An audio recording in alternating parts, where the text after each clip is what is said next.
I have something to tell you. My father's the chief of police, and the entire state of Louisiana is looking for me because I've gone missing. Oh, and besides that, I'm only 14. Let's get in the room. No.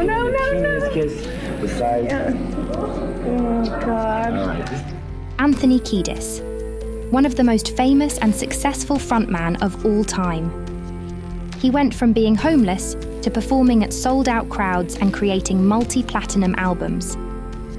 His struggle with drugs is best known from his lyrics of Under the Bridge. But do you really know who he was and what he did as a drug addict, and how that has shaped what he does now? Most of that could be on me now. Tick. Atlantic 252. Live on the show. Don't forget. A year.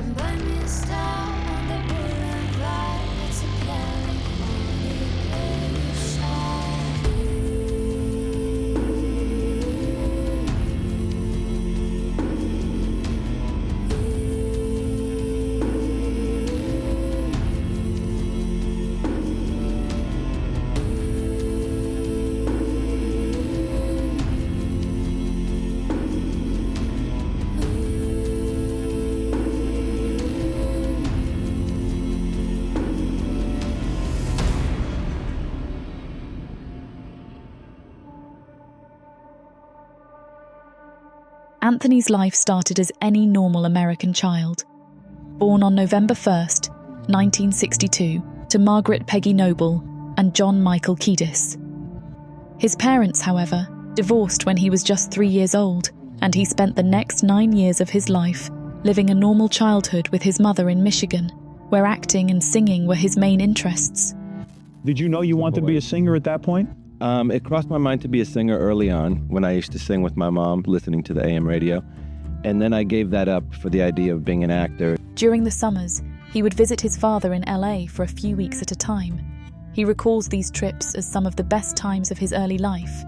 I knew that Hollywood had something in the air that Michigan did not, because I had been out here visiting my dad on summer vacations, and I mean, you could just taste it. There was psychotic beauty in the air.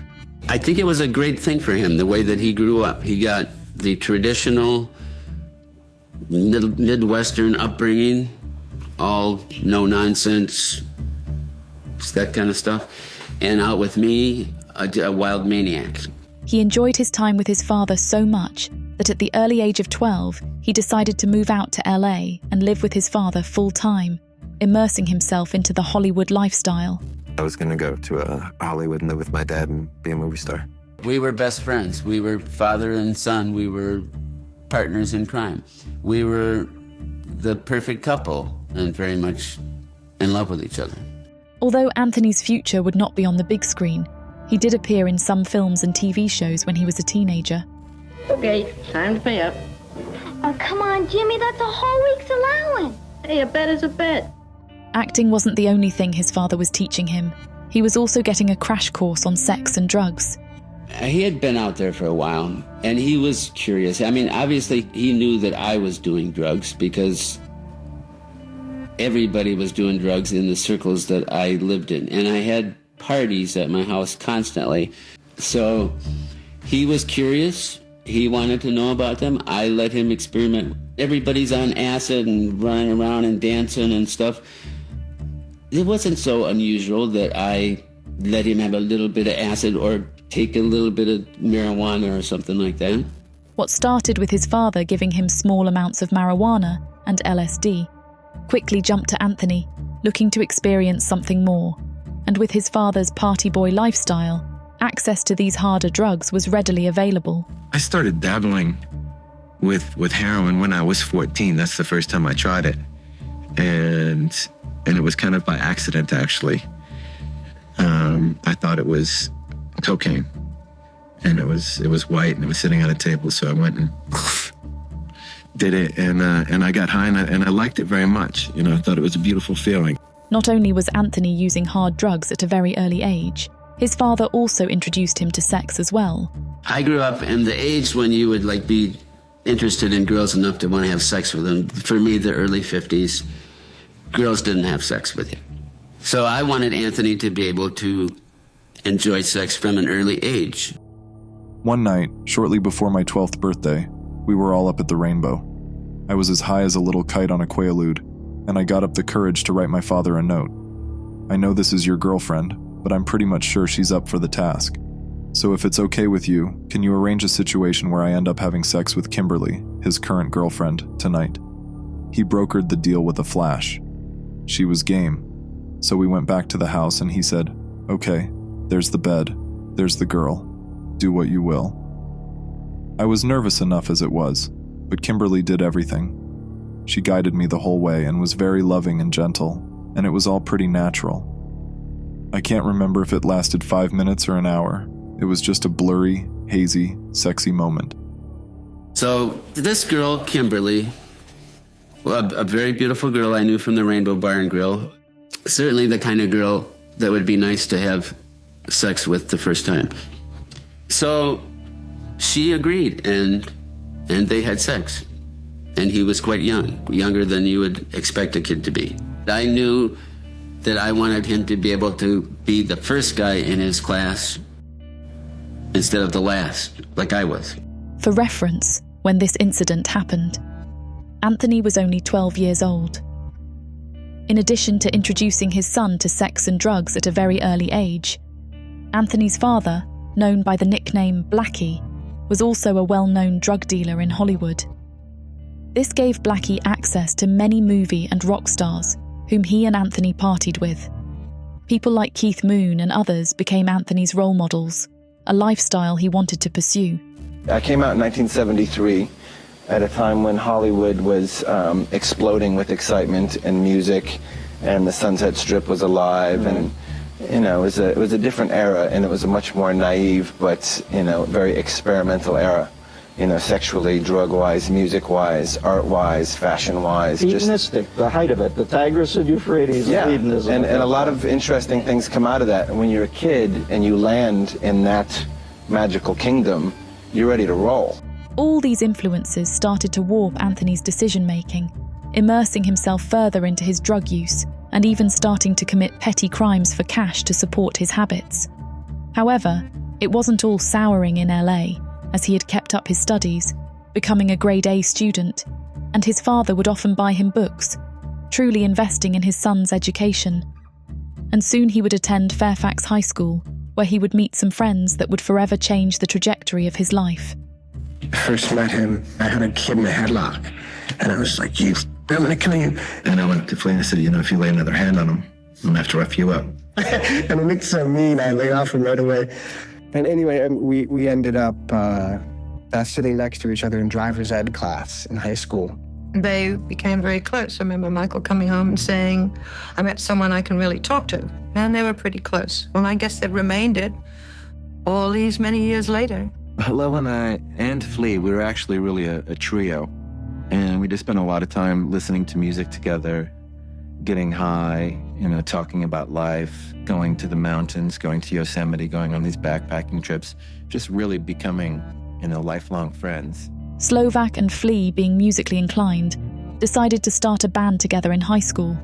However, for Anthony, it would be some time before he found his musical calling. Flea loved playing with Hillel a lot, and they had a supremely magical musical connection that doesn't really happen that often. It seems like most of your best friends were in bands. But how come it took you so long to end up in one? Because, you didn't form Chili Peppers until some years later. It didn't take me that long. In the big scope of the big picture, I really only waited for about 4 years of hanging around bands before I became a band to hang around. In 1980, Anthony, Flea and Slovak graduated from Fairfax High. Flea and Slovak continued to pursue music. Anthony, on the other hand, graduated with honours and attended UCLA for a short stint before withdrawing. And after increased tensions with his father, he moved out. For the next couple of years, Kiedis was mostly homeless, bouncing from couch to couch, even living in his car. stealing and selling things to buy drugs like LSD, cocaine and heroin, all while hanging around his friends and other bands. The formation and evolution of the Red Hot Chili Peppers would have some tragic twists and turns. One night in a Hollywood club rhythm lounge, Kiedis would move from hype man to frontman, with Anthony Kiedis on vocals, Hillel Slovak on guitar, Jack Irons on drums, and Flea on bass. Their first performance together was so unique that the owner asked them to come back the next week. In 1983, Flea and Hillel and Jack Irons and Alan Johannes had all been playing in like new wave rock bands, but not me. I go, I support, I dance, I have fun. But this character from Arkansas, who was a real misfit and ahead of his time, said, "Why don't you let Anthony be in the band?" And they looked at him like, because he's not a musician. I don't know. Why would we tell Anthony to be in the band? Let him sing one song. And so they're like, all right, Anthony, go write some words, sing a song. And we did that, and it was so explosive and so chemically correct, the new guys together, that we couldn't stop. We just never stopped. That was just the beginning of a 40-year run. And the club owner, we played one song in a club. And Solomon Burke, this French guy who had started a club in Hollywood, charged the bandstand and said, "Will you boys come back next week? Maybe play 2 songs." We're like, "We'll see you next week." And we went home and we wrote a song and we came back next week, and it just never stopped. 21, homeless, sleeping in graveyards, backyards, park benches, back seats of cars, chaise lounges. But I now had a direction. The band started writing more songs and playing more clubs, and eventually at the infamous Kit Kat Club, where they wore only socks. This got them a lot of attention, specifically from the record label EMI, which signed them to a record deal. Just after the release of their first album on August 10, 1984, guitarist Slovak and drummer Irons left to work on their other project called What Is This?, which made them hire and tour with Jack Sherman on guitar and Cliff Martinez on drums. They became the new faces on the block, having punk rock energy and making lots of unconventional appearances. Furthermore, did you ever notice these chest hairs? That's a bad set of chest hairs. That's a very bad set of chest hairs. We do it. Let's show them how we pick up girls. Let's show them how we pick up girls. Let's show you pick up girls. Let's pick up. Close up can be on me now. Ticka ticka ticka ticka tong. Sit boom boom boom boom. Bip it down.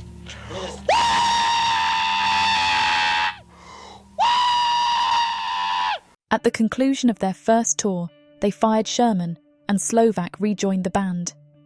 For their next album, they reached out to a known artist at the time, George Clinton. They went to record in George's studio called United Sound, an old brick building in the inner city of Detroit. But before they would record the album, they would move into George's home to start producing it. Oh yeah, my boys, Flea and Anthony and all. You know what I'm saying? They was funky a long time. They was funky with my son, you know, out here in L.A. before they came to Detroit. You know, so when they came there and stayed out of my house, I said, okay, it's gonna be, you know, next time funk come around, it's gonna be with some white group somewhere. So wait, they stayed at your crib? They was About hanging out? My wife was gone, and we got up in there. Okay. We clowned for about a month. They had little girls over there had to like, no, y'all came to the head, you know. Yeah, they had little girls over there had to like, no, y'all came to the head, you know. Yeah, had to get them their own apartment. No, y'all can't have the little girls. Get mama. Get mama over here. Kiedis became sick from what he thought was food poisoning, but was actually heroin withdrawal. To treat his withdrawal and continue producing lyrics, he used copious amounts of cocaine to get through. During the recording of the album, they used so much cocaine that they became behind in payments to Clinton's drug dealer, eventually having to add the drug dealer's vocals to one of the tracks they were recording to pacify his anger. Right before the end of recording his vocals, Kiedis decided to go sober for 2 weeks. He described the experience as, quote, deciding to be celibate when you're living in a brothel. He kicked the habit not because of sobriety, but because, quote, I realised it was harder to sing when you've got coke dripping down the back of your throat. They began a grueling tour starting in 1985, which would push Kiedis and Slovak deeper into their drug habits. In early 1986, EMI gave the Chili Peppers $5,000 to record a demo tape for their third album, The Uplift Mofo Party Plan. 4 Groove Dog Brothers funking out in the street. All right, well, let's have a cut from Freaky Styler right now. Let's do it. Here's John.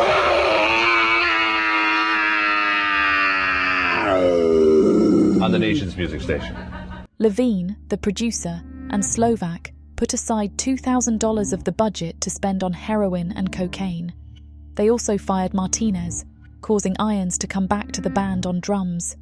Due to his addiction, Kiedis, quote, didn't have the same drive or desire to come up with ideas or lyrics, and appeared at rehearsal, quote, literally asleep. They tried to reach out to a prominent producer at the time to produce the album, Rick Rubin, but he declined because of their known drug habits, of which Kiedis was briefly fired for. Is it true that Circle Jerks frontman Keith Morris, he once stepped in as lead singer for the Red Hot Chili Peppers at a show in 1984 when Anthony Kiedis couldn't make the gig, and then here he is, the lead singer of the Red Hot Chili Peppers, does a whole show, doesn't know the lyrics. Is that true? Absolutely true. I'm not sure as to like whole show and how long, but he definitely did it. We're back in a dressing room and kind of like, well, we did it, but also kind of like, where the fuck is Anthony? You know, he didn't show up. But Anthony showed up.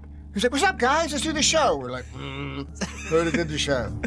The band was gaining in popularity, and LA Weekly named them Band of the Year, causing Kiedis to reflect on his drug addiction. Kiedis checked into a Salvation Army rehab in Grand Rapids, Michigan for 20 days, then moved in with his mother. It was the first time he was drug-free since he was 11 years old. After getting sober, he felt a, quote, whole new wave of enthusiasm, and furiously began writing on the flight home to LA. After 50 days of sobriety, Kiedis decided the best way to celebrate would be to take drugs again, which led him back down the path of addiction. You know, when I use drugs, my life kind of falls apart and gets really uncomfortable and sad, and I start hurting myself and everyone around me. In a nutshell, when I'm using, my life sucks, and then when I'm clean, my life gets really beautiful. During recording sessions for their upcoming album, Kiedis would disappear for days at a time seeking drugs. Producer Michael Beinhorn recalled that, quote, there were points in pre-production where I really thought the record wasn't going to get made. Although Kiedis was missing recording sessions, his writing was impressing the band. They began recording their third album in the basement of the Capitol Records building. The Uplift Mofo Party Plan was released September 1987 and peaked at 148 on the Billboard 200. Red Hot Chili Peppers singing organic anti-beatbox band.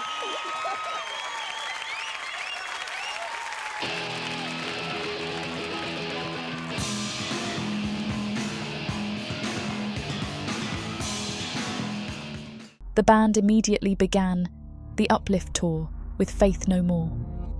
Kiedis and Slovak's addictions would grow deeper. At the beginning of the tour, they both decided to stop using heroin and support each other in their sobriety. But Slovak would suffer much worse from withdrawal than Kiedis, even to the point of having a mental breakdown and not being able to perform on stage. Kiedis, Irons, and Flea would perform alone, without a guitarist, eventually having to hire Dwayne Blackbird McKnight, a former member of Parliament Funkadelic, as a stand-in to continue the tour. When the tour was scheduled to start their first dates in Europe, Slovak rejoined the band. Kiedis attempted to get Slovak to counselling for his addiction, but Slovak had a hard time admitting his addiction was serious enough. After the band returned home from the tour, Slovak became isolated, struggling with his heroin addiction without the support from Kiedis. Slovak was found dead in his home due to an accidental heroin overdose. This fractured the band. Irons left. The toll of his friend dying was too much. Eventually joining Pearl Jam in 1994, Kiedis fled the city and did not attend the funeral. The tragedy was that I lost one of my best friends in the world. It wasn't so much that I lost a guitar player, I lost a human being that I loved and that I had shared my life with, who was a very sensitive, loving, creative person who also had the disease of addiction. Dwayne McKnight rejoined as guitarist, and D.H. Peligro of Dead Kennedys joined as drummer. Kiedis re-entered rehab for 30 days and visited Slovak's grave as part of his rehabilitation, finally confronting his grief. 3 dates into the tour, McKnight was fired for lack of chemistry with the band. McKnight was so unhappy he threatened to burn down Kiedis' house. 18-year-old guitarist and fan of the band, John Frusciante would replace McKnight. Frusciante performed his first show with the Chili Peppers in September 1988. That November, Peligro was fired due to his drug and alcohol problems. Peligro eventually died of a heroin overdose in 2020. After holding auditions, they hired drummer Chad Smith in December 1988 and began writing their fourth album, Mother's Milk. Recording began at Ocean Way Recording Studio in Hollywood, February 1989.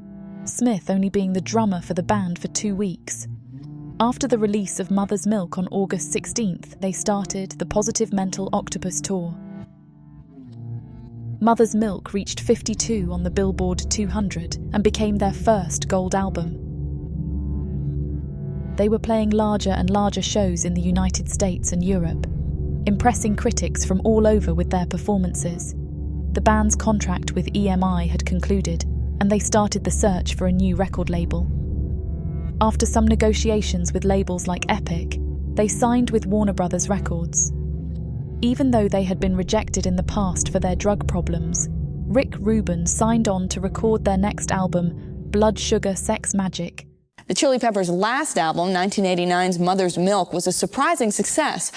So for the follow-up, they're enlisting help from the spiritual world and recording in an old haunted house instead of a regular studio. This is the world-famous Rick Rubin, my favorite record producer in the whole world. He's a long-haired hippie love child who, just wants to hang out and make beautiful music for the people and for all the kids and make everybody happy, and it's a wonderful thing. We're trying to set up an environment to make a cooler than average record.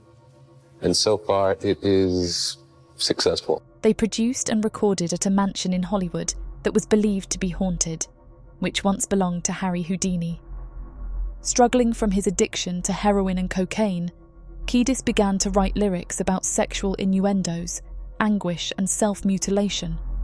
He shared a short poem he had written to Rubin, which would eventually become Under the Bridge.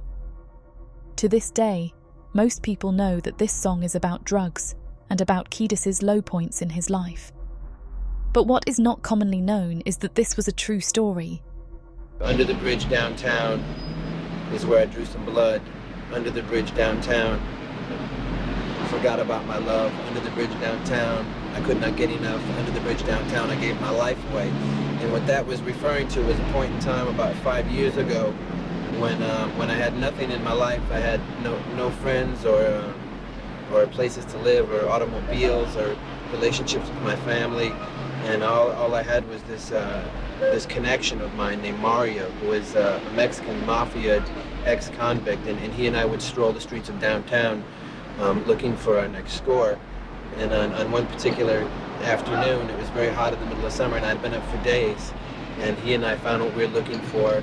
And we went to this bridge that was downtown in the middle of Los Angeles in this ghetto, and it was a freeway bridge. And there was a little passageway that you had to go to get under the bridge, and only certain members of this Mexican gang, which were all ex-convicts, were allowed to go in there. And the reason that they let me in is because this guy Mario said that I was going out with his sister, which was a lie, just so we could go in there and do what it is we wanted to do, which was to use these particular drugs we had just gotten.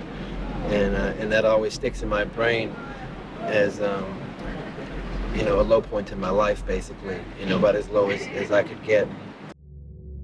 One of the album's tracks, Breaking the Girl, was written about Kiedis' constant shifting romantic relationships, and that he feared he would be walking in his father's footsteps. The track, So Psycho Sexy, Kiedis wrote to be an exaggerated sexual version of himself. Someone who could get any woman and do anything he pleased to them. I Could Have Lied was written about the Irish singer Sinead O'Connor that Kiedis had a brief relationship with. On September 24th, 1991, Blood Sugar Sex Magik was released, the same day as Nirvana's Nevermind. It peaked at number 3 on the Billboard Top 200 and has since gone 7 times platinum and sold 13 million copies worldwide, their first single being Give It Away, followed by Under the Bridge. They began touring with Nirvana, Smashing Pumpkins, and Pearl Jam. This was the first time that the audience would sing their songs back to them during performances. This rise to fame would begin to trouble guitarist Frusciante. He was not accustomed to all what fame meant. This is when he began to experiment with heroin. He became disconnected with his bandmates, struggling with performances. Right before their performance on stage in Tokyo, Frusciante refused to come on stage. Kiedis eventually convinced him to finish the performance, and Frusciante quit the band right after the show. He left for home struggling with his heroin addiction. The Red Hot Chili Peppers fame began to reach new heights. As they searched for a new guitarist, they appeared on the Grammys with one of their original producers, George Clinton. They eventually hired Dave Navarro, formerly of Jane's Addiction, who, at the time, was also a heavy heroin user. You know, as fate would have it, we were offered, you know, by the gods of music, this beautiful person, this beautiful guitar player, this extraordinary individual, Dave Navarro, to come in and sort of, you know, rekindle the life of our band. The band went to the Sound Factory recording studio to work on their new album, One Hot Minute. After 5 years of sobriety, Kiedis relapsed after being prescribed a sedative for a dental procedure. Kiedis struggled singing. I had a wicked 4 tooth surgery. And I went in there without my tools or my connection to where I'd come from. I had just kind of forgotten about it. Like, I'm good. I'll live and die sober. But I stopped doing the work. And so they give you some sort of a painkiller because of your teeth. I was done. And you were right back. Kiedis struggled singing. One Hot Minute released on September 12th, 1995, featuring their new guitarist, Dave Navarro. Navarro's first performance was at Woodstock 1994, where the band would dress up as light bulbs. Navarro struggled with the dynamics of the band and was fired for his drug use. He immediately objected to the fact that Kiedis was struggling with the same heroin addiction, but eventually agreed. Well, we went through a period playing with Dave Navarro, which was not as productive for us. We didn't really connect as deeply. We made a record and we worked, but we kept the band going. And what we discovered is it doesn't matter how great of a musician you get, if the chemistry isn't, you know, sent from God, you might not have the magic. Yeah. You know? And we've really come to learn the value of that chemistry, and it's essential to what we do.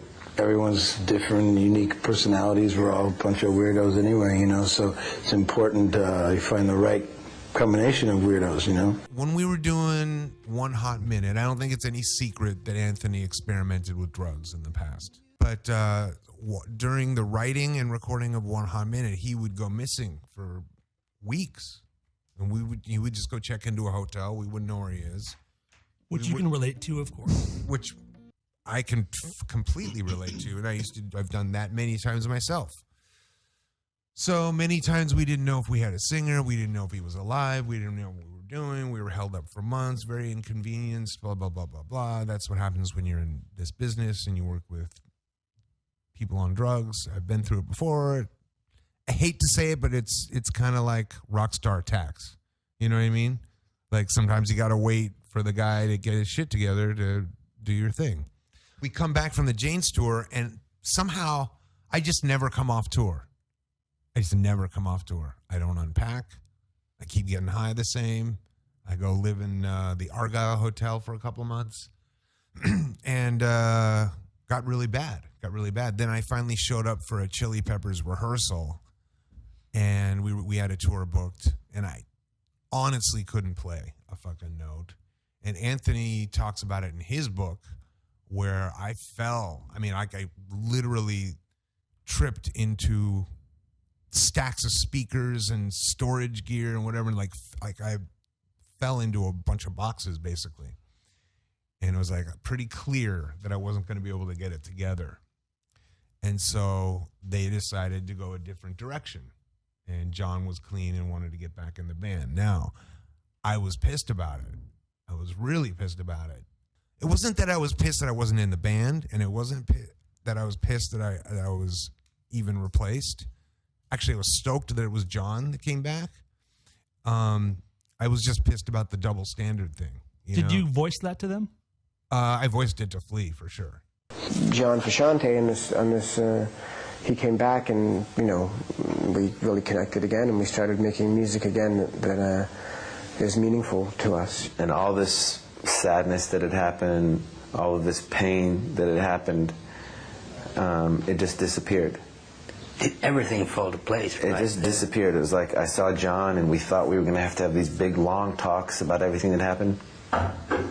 Unnecessary. It was like we just looked at each other. We knew what happened. We knew what our mistakes were. We knew that we still loved each other and that we were still connected, and we just went for it. Frusciante rejoined, and the band went into the studio to produce their 7th album, Californication. Since his relapse from the dental procedure, Kiedis has been sober to this day. But what kind of trouble has he gotten into? Anthony's life was never short on chaos, whether he was causing it or inadvertently getting caught up in it.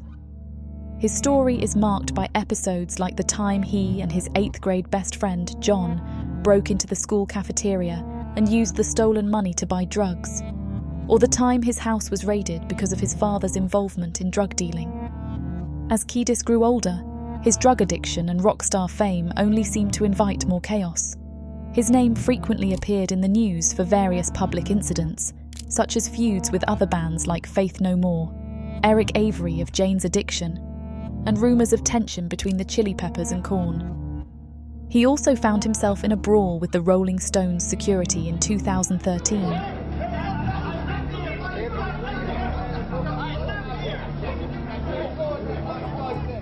And thrown out of an NBA game in 2018. They're bringing him off. Anthony was just started screaming, screaming profanities at Chris Paul. Chris Paul nearly lunged at him, but didn't.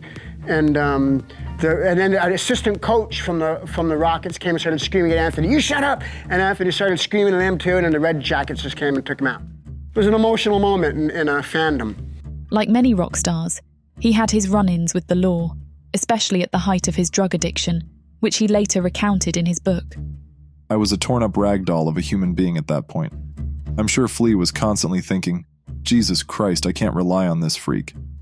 He's dying out there, covered with track marks, black and blue, up and down, stealing cars, disappearing, going to jail, just a fucking nutcase.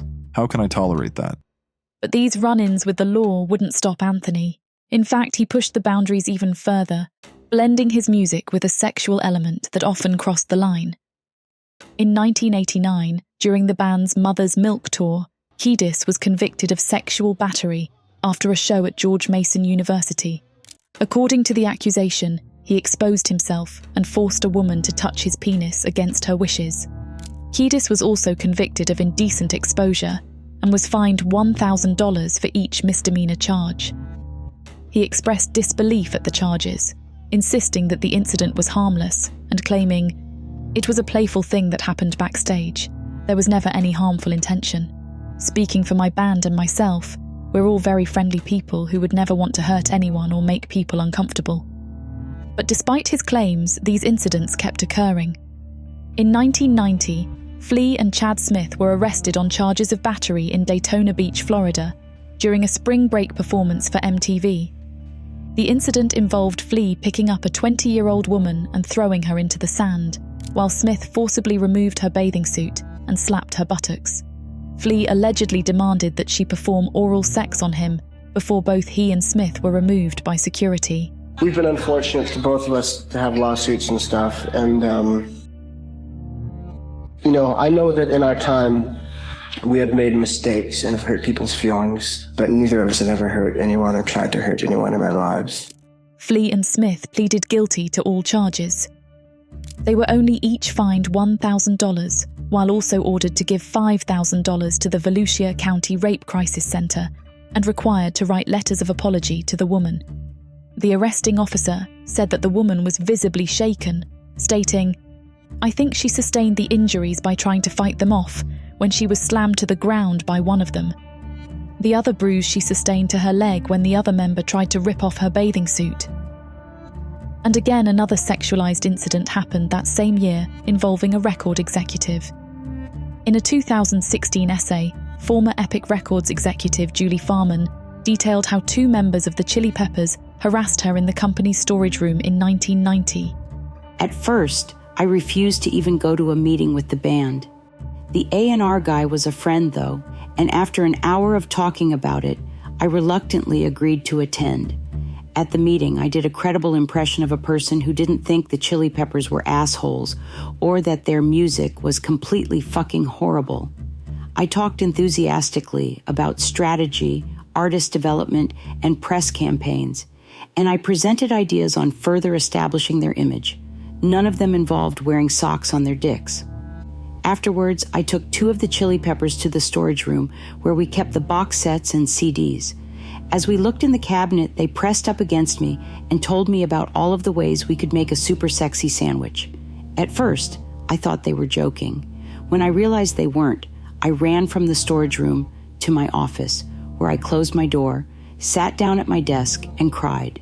I was humiliated and weirdly ashamed, and embarrassed that I was humiliated and weirdly ashamed. There was far worse going on in the music industry at the time, and I thought I was a badass. Being a victim didn't fit my self-perception. While these incidents involving adult women are disturbing enough, it is Kiedis' actions with underage girls that are truly reprehensible. Music to me is heavily related to sex. It sounds like your heart pounding when you're having sex, or like the skin slapping. Anthony's hedonism doesn't end with his past substance abuse. Drawing from his lyrics and his memoir, a theme starts to appear. I'm going to tell you a little secret about Erica. She shaves her pubic hair into a mohawk. You stop it! Over and over again, we see examples of Anthony hypersexualizing women. During the course of the next song, if every girl within, distance who happens to be menstruating with a tampon, could you please remove the tampon from your menstruating vagina and toss it onto the stage during the next song? Thank you.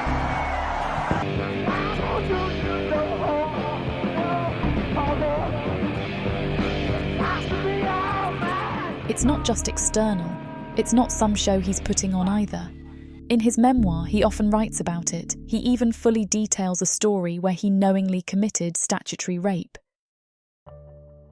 We had finished the set when a lovely young woman wandered into our dressing room. She had bleached blonde hair and fire engine red lips and giant eyelashes that made her look like a reincarnated southern version of Marilyn Monroe. As I was prone to do at that time, I made my move before anyone else could even talk to her. I grabbed her hand and pulled her into the bathroom and asked her if she could keep me company while I took a shower. Once I got into the shower, she went into an impeccable rendition of Marilyn singing Happy Birthday to JFK. I got out of that shower ready to go.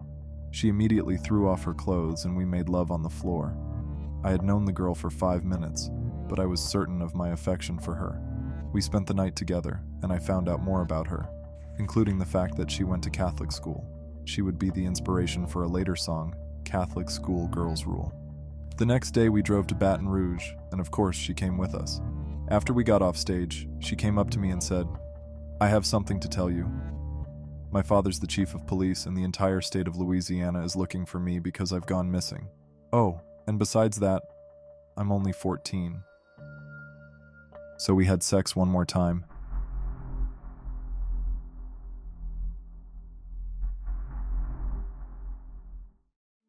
There is no empirical proof that this actually happened, and the victim has not come forward at this point in time. But that doesn't change the fact that Kiedis boasted about committing statutory rape. Kiedis has not shown any sign of regret or shame for it. Rather, it seems to be quite the opposite, as he wrote it into his memoir and wrote a song about the girl. The Catholic School Girls Rule music video stars an actress that matches the description of the 14-year-old. For much of the video, she is nude and hypersexualized. It's almost as though Kiedis is bragging about sleeping with a 14-year-old. From making it big in the 80s to present day, Kiedis would continue to seek relationships with much younger women. In the mid-80s, Kiedis would find another young woman, Ione Skye, of Say Anything fame. At the time, Ione was 16 and Anthony was 24. But this wasn't just one encounter. They entered a relationship together that lasted for 4 years. They allegedly even lived together for some time. In 2012, he would date 18-year-old Helena Vestergaard, while Kiedis was 50. 5 years later, he would date 22-year-old model Vanessa Milhomem. There are no reports of his current relationship status, but one could imagine the age gap canyon of his activities today. With this context, some of the lyrics he's wrote feel icky. She's only 18, don't like the Rolling Stone. She took a shortcut to being fully grown. She got that mood ring, her little sister Rose, a smell of Springsteen, a pair of pantyhose.